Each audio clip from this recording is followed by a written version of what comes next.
Faithful Cedar Wingwood call. You pretty much name it, I've shipped them there over the past 2 or 3 months. People's run me wild up the wall making and shipping those things. I've made them out of 3 or 4 different woods, but I've shipped a lot more of the cedar ones than I have anything. The reason for this video is I've got a couple of new products I'm going to be adding to my line here very, very shortly. I've got a couple of more little things to work on over the next week or two. And the new product is diaphragm calls.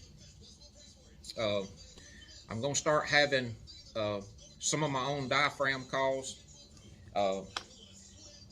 I've got a deal ordered where I'm going to stamp my name around the call up here.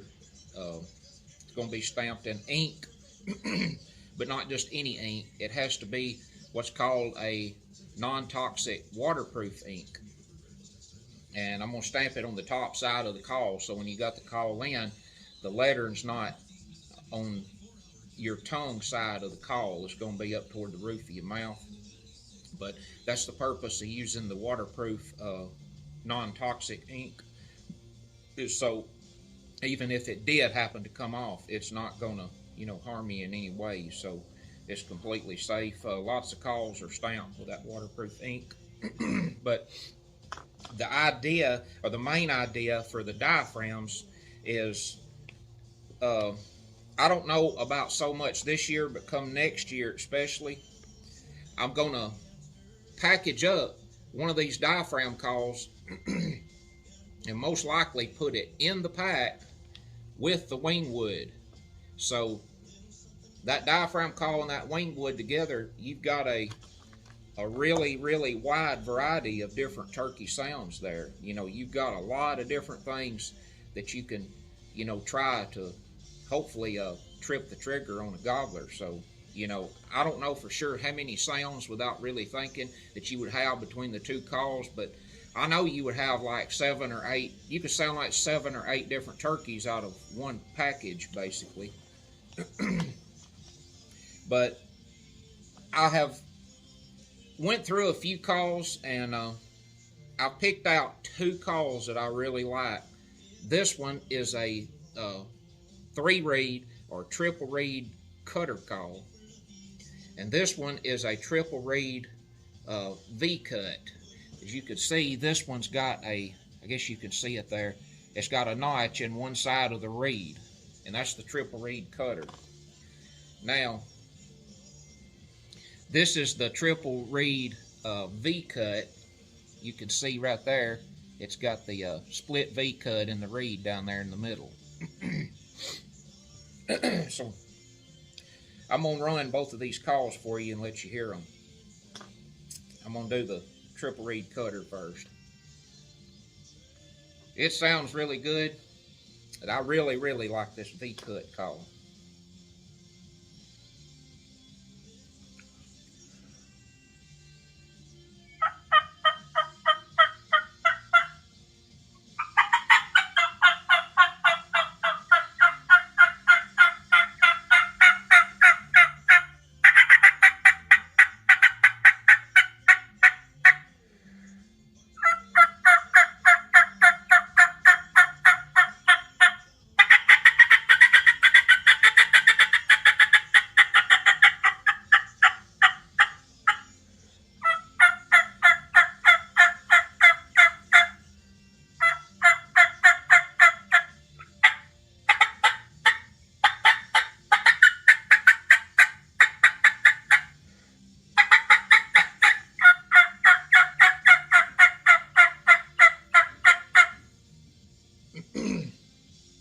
It's got some real sharp tone to it. Real sharp, real quick. That would definitely be especially a good call to get a turkey to gobble with. This is the triple reed V-cut. It's not going to sound its best till you get it moistened up.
It's really sharp as far as tone, pretty close to the other one.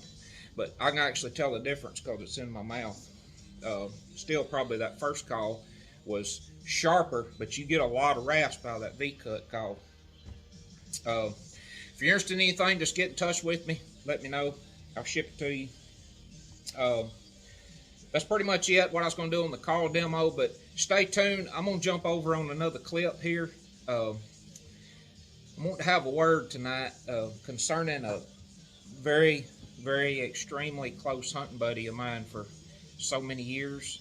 And so just hang on, and I'm going to tell you a little bit about that right now. All right, folks, I've jumped over on the other video clip here.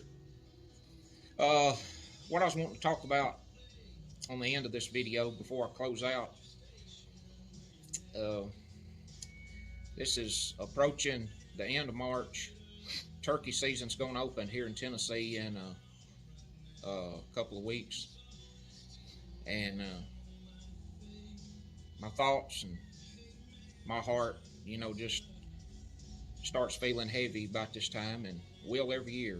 And you know, things will be harder than it once was, and because of thinking about all the hunting memories and how many turkeys that I killed with one of the best friends that I ever had, Mr. Don Epperson from Russellville, Alabama. He come up here and hunted with me once or twice every year, and he lived about 90 miles south of me. He come up here last year to hunt with me, and he died on me while he was up here. First time I ever had a hunting buddy to die on me, and I hope it never happens again with anybody else. It was an unpleasant experience and an unforgettable moment for me to find him, and you know, and us trying to hunt and all. But the last turkey that me and him killed together was 2019, and it's an unbelievable hunt. Strong memories went on then that she'll just stick with me, just like it stuck with me later that day when we hunted it for the rest of my life. And he come last year, and he got here about the middle of the day on a Wednesday or something like that, and we hunted that evening after he got here, and we found 2 gobblers. We ended up setting a few hours in the blind, and we ended up locating 2 gobblers. We never heard them. We just happened to see them because we was overlooking a lot of ground, and we watched them right where they went to roost. I told him, I said, well, we need to go down to this certain so-so spot, and in the morning we need to be down there real early, you know, so we'll take plenty of time to get in there where we need to go, because I knew within like 80 or 100 yards where both turkeys was roosted. And we got our plan all together. Of course, I woke up that next morning and was ready to go, and found him, and that was a pretty hard moment, you know, finding one of your best hunting buddies in a situation like that. But I'm headed down in the morning to his memorial. It's going to be down near Russellville, Alabama, and I'm going to head down that way. Me and my wife's going with me, and I'm going to go to his memorial service, and I'm going to have some calls with me, so if anyone's watching that's going to be at his service, I'll be there. I'll be there probably, I don't know, 1 or 1:30, something like that, at the location over there where it's going to be. And but going back to the turkey story, that evening before he passed away, he told me, he said, man, he said, one of those turkeys, did you notice how big he looked?